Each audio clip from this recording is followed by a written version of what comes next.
Hey guys, Jesse here, and welcome back to my Legend of Vox Machina reaction series. Today we're going to be moving on to Season 1, Episode 3. So, on the last episode we killed Dragon David Tennant. We were introduced to a couple new characters, including Gilmore in all of his gloriousness, and the Briarwoods. So yes, we finished the first two episodes, which were the episodes that weren't based on any particular session in actual Critical Role's campaign. And now it looks like we're finally moving on to the Briarwood arc. So, necromancers and vampires and Percy's tragic backstory. Like, I really enjoyed the first two episodes, but this is what I'm, really looking forward to. So with that, let's go ahead and jump into this episode. And Percy, too. Backstory! Oh! All of Percy's siblings. That means even more. Reality knocking at your door. I shouldn't be smiling at this. We never got to see this in the actual campaign. That was Anna.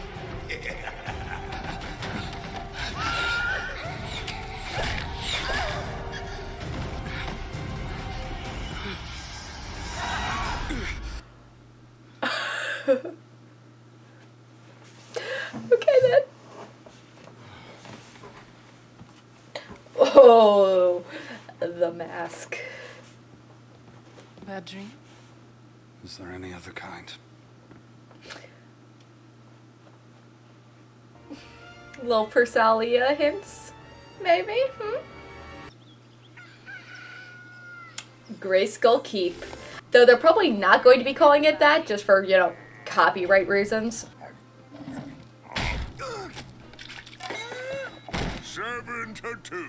I never agreed to this stupid game. Must you? We can't all be aloof tight asses, Droll. Hello? Hi, Vox Laura. Machina. Are you here? Frog, give it a little shove. One sec. Lady Laura, welcome. Hope you didn't feel the need to bring a housewarming present. I didn't. Alas, I'm only here to remind... Hey, Pike. Want to be my date? I promise to be on my best worst behavior. Oh, I'm okay. Lady Laura, we appreciate the gravity of the situation and will present ourselves with the utmost dignity. 75. 5? He was just at 2. Oh, yeah, that was a 3-pointer. You see, the rules of ball tag are as complex as they are beautiful. I shall brief them on royal etiquette and manners. You have my word, nothing will go wrong. So much is going wrong. Oh, you're gonna shoot a kid's hand off. It's gonna be great.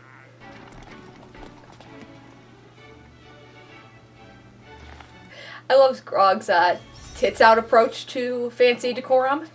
Sorry, if you brought weapons, they must be checked. Hi, also Matt. What? You want to get freaky with me? Sir, I don't even know you. You are a libertine and a cad.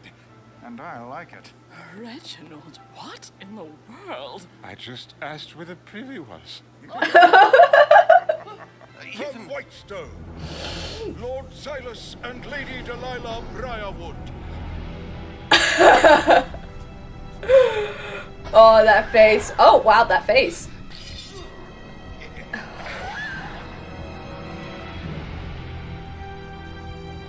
Holy shit. Percy, what's wrong? It's them. Whitestone was my home until those fiends took everything from me. Why don't I make myself scarce and slip into their chambers? See if I can figure out what they're up to. Yeah, sounds like a plan. But in case of trouble, we should have a safe word. Grog, suggestions? Jenga. The safe word is Jenga. Okay. Yeah, My okay. safe word's mommy. Can't be Jenga for copyright reasons.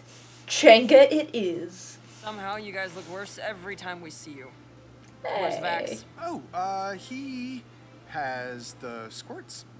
I see. Delightful. Well, if you'll follow me... Are they gonna recognize Percy? Because in the campaign he's disguised as Vax during this bit. Attention please be given to our sovereign Uriel Taldore III and Empress Solda Taldore.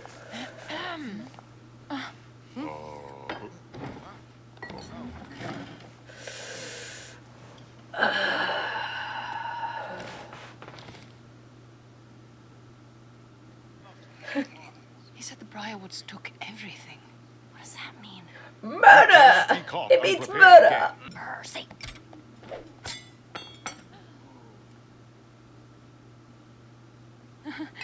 I'm fine. Oh, yeah, sure. Percy, I say you just walk over to the Briarwoods, say hello to break the ice, then punch him in the face. See what happens. Grog, no. I don't hate Grog's idea. We have Me to wait. neither. Give Vax a chance to gather some intel. Man, it's weird going to the feast and not having like all the like the backstory, because he like just full on expositions beforehand. It's interesting. More tension filled. You don't know what's going on.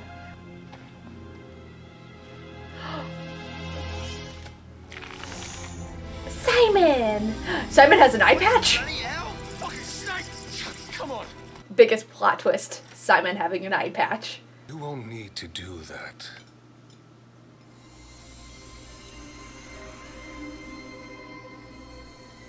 You are right. There's no need. In fact, Whitestone needs to be protected. Yes, Whitestone's independence is not to be challenged. They're so evil and sexy. Oh no. And suspicious. Ooh, nice cat. What was your name again?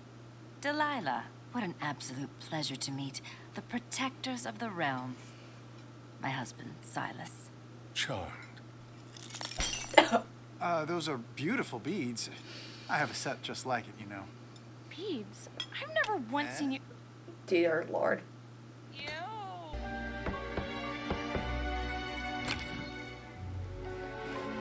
Shirts, shirts, shirts, nothing.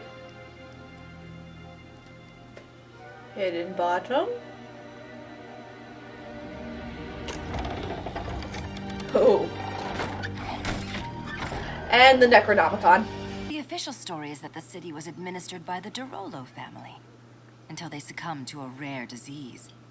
But I'm afraid the truth is, they grew bored of ruling, and after their children raided the treasury, they abandoned their people to rot. Yeah, they know. They definitely know. Oh, Excuse is us. that wine or blood? Yes.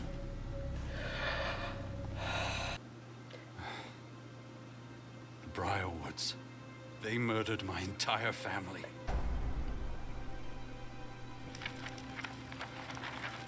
Oh, you're gonna get some Vecna bullshit in there.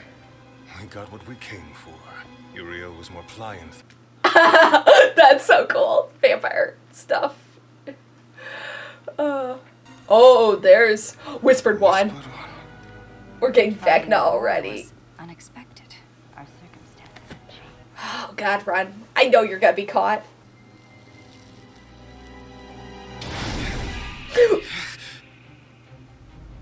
Oh, beg your pardon. Oh, gosh, you're a handsome couple. Yep. Train of thought.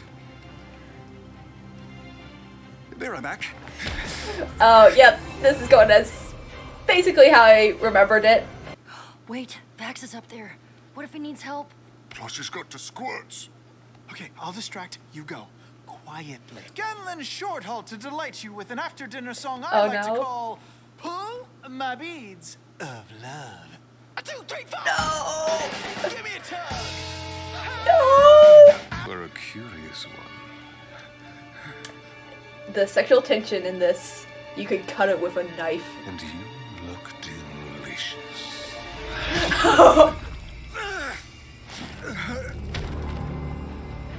Jump out the window. Come on. Oh, God. Hot. Come now, let's get this over with.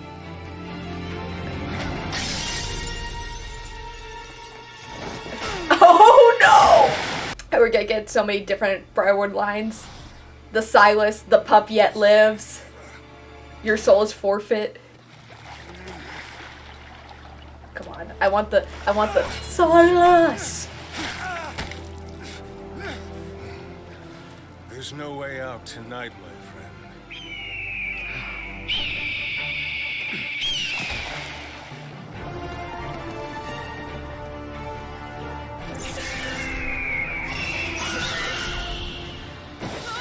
Silas! Delilah! Not quite. Would you But look close at enough. that, dear? It's the pup who survived, all grown up. Also close enough. No one kills back but me! I've got you, Vex. Come on, please. Thanks, Pickle. Had him right where I wanted him. I think not. Oh. God, why is she so cool?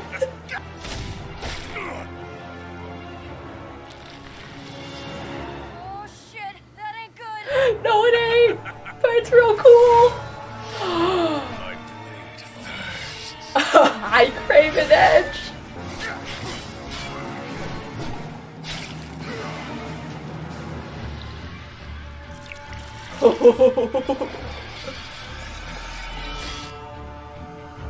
You were saying... Oh, he wants it. He wants that sword so bad.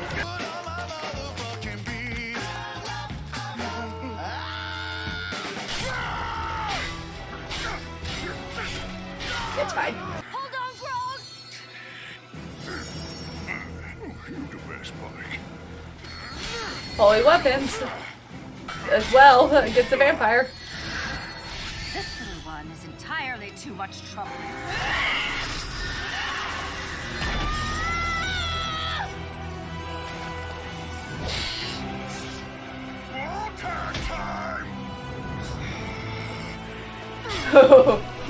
Not fan of ball tag, I'm guessing? Percy? What's going on? Go get the captain! In the corner! Over there! Desmond! I'll drive, thank you. Stop them! Come visit us sometime, Percival. You're always welcome back home. I had them! Had them! And you let them slip away! Percy! I didn't. Never late. No. Oh. Interesting. You...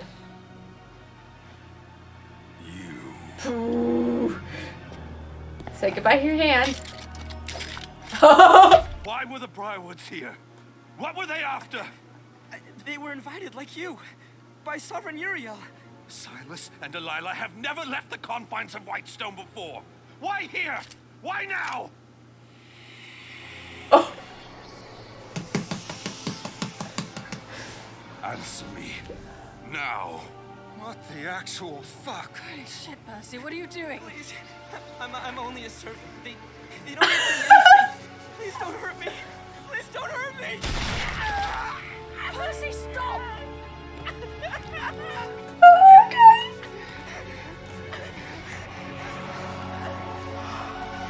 Hi, Orthax. You fool. Now your soul it's is forfeit. What is the meaning of this? Guards! Arrest Vox Machina! Quickly! Go, go! Nobody...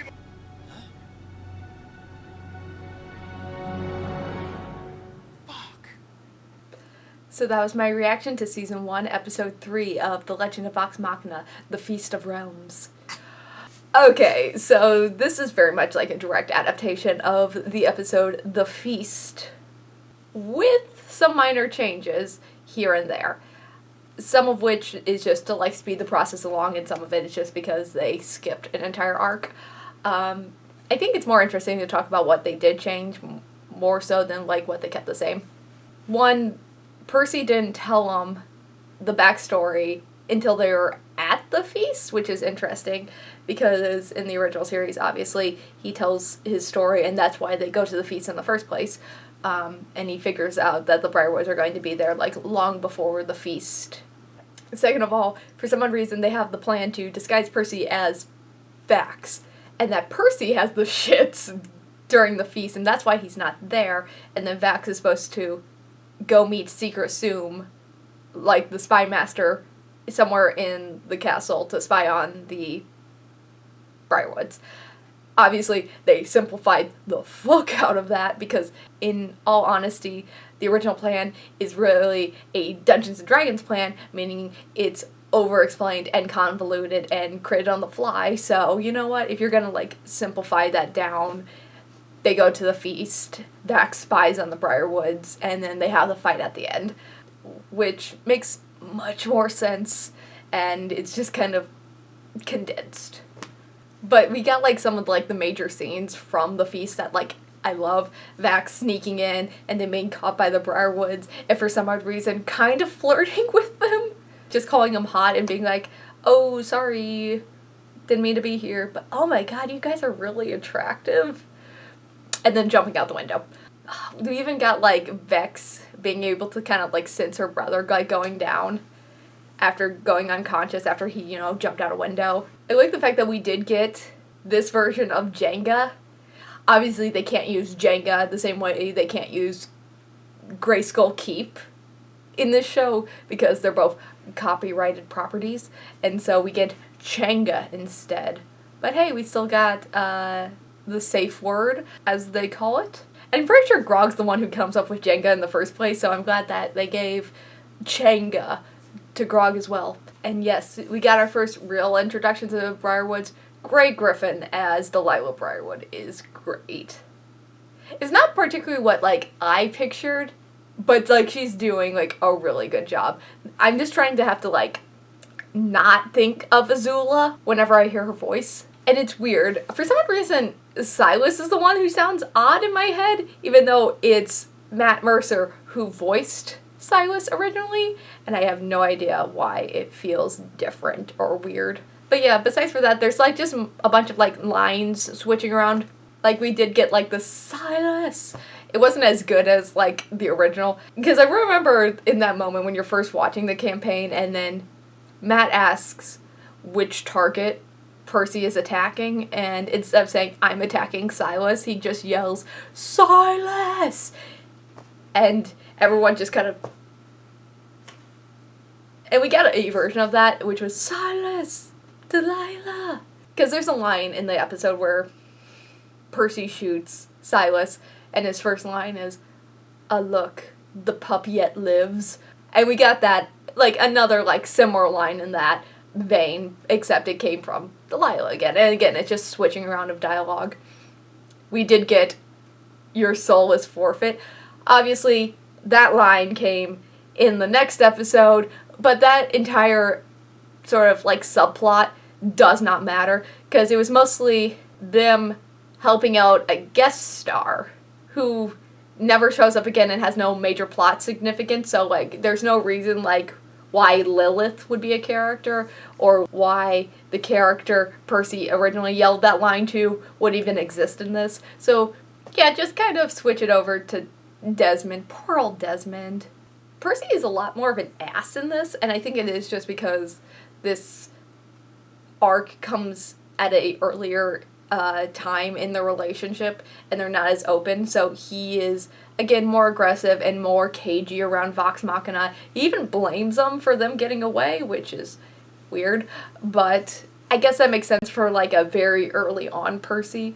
Also, we got Orthax super early. That's, like, one of my favorite shots in this, though, is the shadow, and just seeing Percy move, and also just, like, the shadow that doesn't match his, just creeping along as the smoke pours out. Because we didn't get, like, the smoke until they were already, like, in Whitestone, and he killed, like, the first person on his list. We don't even have the list yet. We are listless.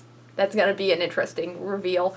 I really wonder what this show is like for people who haven't seen Critical Role, because there's all these, like, reveals and secrets that they don't really explain, and it's in a different order. So, I wonder what people are thinking about, like, Percy and his backstory versus, like, what I thought when I first watched Critical Role. Because at this point, I already knew basically everything about the Briarwoods, besides that the vampire stuff. By the time you get to the feast, you know that he has a list on his guns of all the people that has killed his family, like, and all the names. And you know everything about the Briarwoods, and so you know everything that they're saying is false.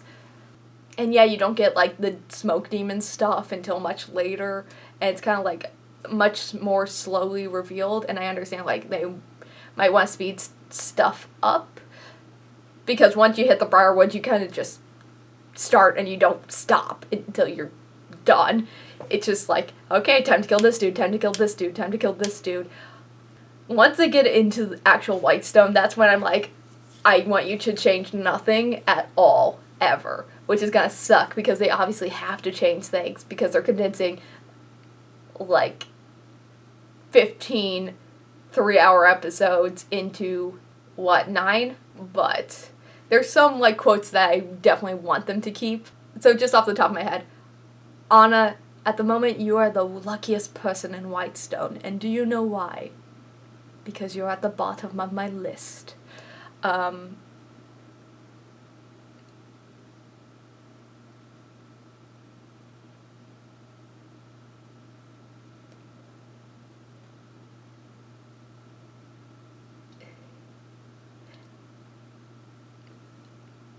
Another one, this is for the Derolos, and may I just say, you are the one I was least looking forward to when he kills, I can't remember his name off the top of my head.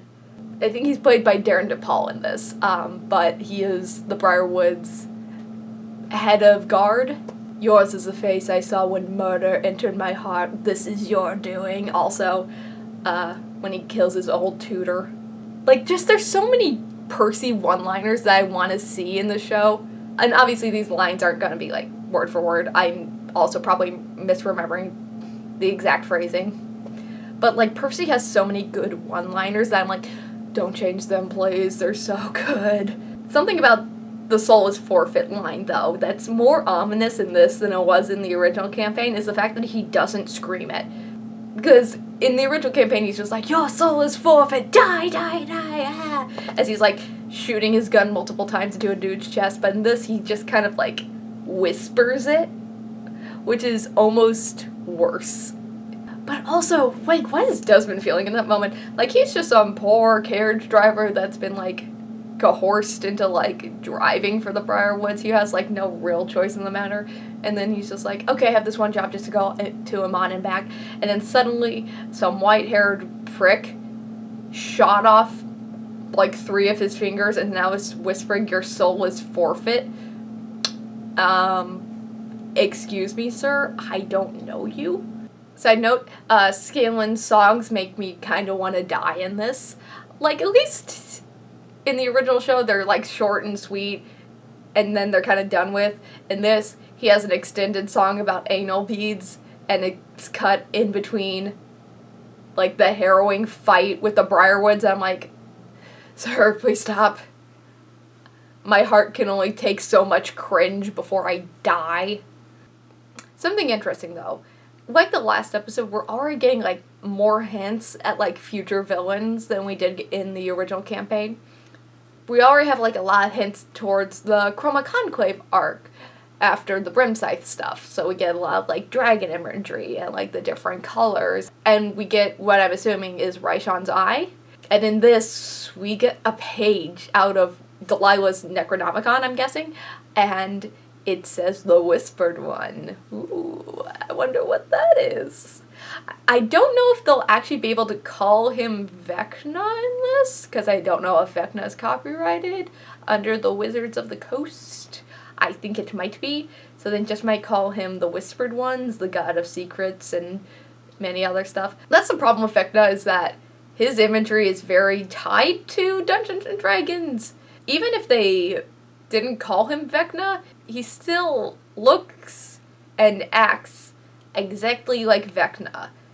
Like, you can't just have a lich with one hand and one eye and just be like, hey, it's not Vecna, it's Yekna. Don't worry about it. So I'm wondering what they're going to do with that, because they've been kind of skirting around, like, copyright stuff that they didn't have to deal with when they were just a Dungeons & Dragons stream on Twitch. But that's also looking, like, way into the future. Like, way, way into the future.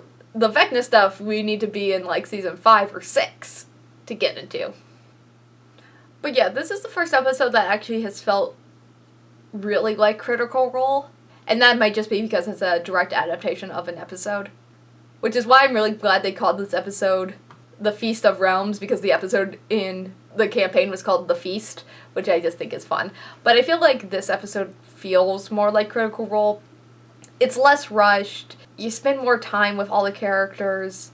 But one change that occurred in the show that I think is for the better is that we actually got to see Percy's nightmare, because obviously in the campaign we never saw like any flashbacks. We did get a nightmare where Percy sees the dead bodies of his family members, but in this we actually get to see them, like see them, which is really fun for me because I'm a big fan of Whitestone and Derolo, so like to actually be able to like have what Taliesin saw his family looking like is interesting, because obviously I'm guessing that Taliesin had some like inputs on the Derolo designs, and we never got any descriptions of Percy's family members. So this is like the closest we're probably ever gonna get to like canonical designs of Percy's siblings and parents.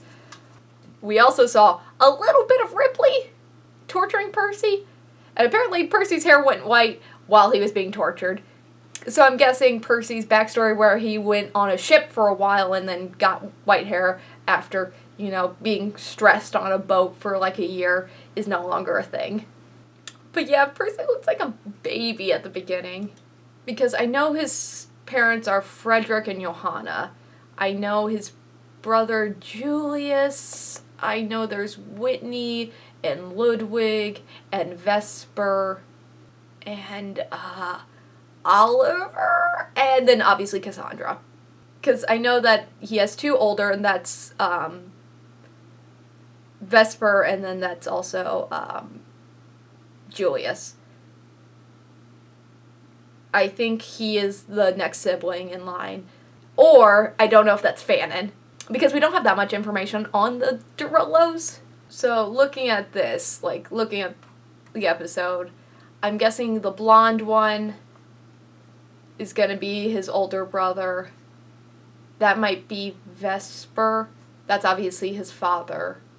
And the woman that's, like, next to him is his mom. Or is that supposed to be Cass? Huh. Because I know that Cass is the youngest in actual Critical Role. Because Percy's supposed to be, like, a teenager when Whitestone falls, and then he's in his early 20s by the time Critical Role actually rolls around. So his sister is supposed to be, like, early tweens, and then she's a teenager by the time the Whitestone arc happens. Because I don't think that little blonde girl on the ground is supposed to be Cass. Mostly because that doesn't make sense, because obviously Cass has brown hair. We've seen, like, what her design looks like. So that means they either age Cass up, or this is, like, a real flashback. Okay, just going through this, it looks like the girl is actually supposed to be Cass and not Vesper. Meaning that now Percy and Cass are more close in age, rather than her be, like, his younger sister. I don't think, like, anyone is gonna really care except me, because I'm a big nerd, and I care about the Derolo history and, like, the ages and all that kind of stuff. I don't think even Taliesin really cares. It looks like they probably aged Cass up a little bit. But also we get to see them running away from the Briarwoods in this, and Cass being hit by the arrows, which I don't want to be, like, excited about, being like, yeah, that teenage girl was shot multiple times with arrows. Woo!